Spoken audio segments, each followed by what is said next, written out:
स्वच्छ धुवून भेंडी अशा पद्धतीने चिरून घ्यायची. बारीक वाटलेला दाण्याचा कूट, चवीनुसार मीठ, लाल तिखट, हळदी पावडर, गरम मसाला, कस्तुरी मेथी, बारीक चिरलेली कोथिंबीर आणि थोडंसं तेल टाकून छान असं मिक्स करून घ्यायचं. मिक्स झाल्यानंतर भेंडीमध्ये हा मसाला अशा पद्धतीने भरायचा आहे. आता सगळ्या भेंडीमध्ये अशाच पद्धतीने मसाला भरून घ्यायचा. कढईमध्ये तेल टाकून घ्यायचं. तेलाचं प्रमाण तुम्ही कमी जास्त करू शकता.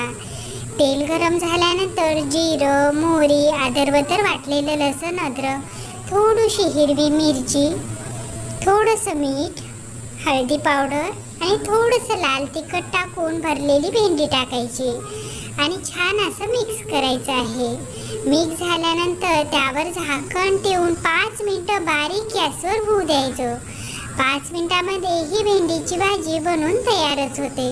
तर पाहू शकता, दिसायला तर खूप मस्त दिसत आहे. त्याहीपेक्षा चवीला खूपच मस्त, बनवायला सोपी अशी ही भरलेली भेंडी.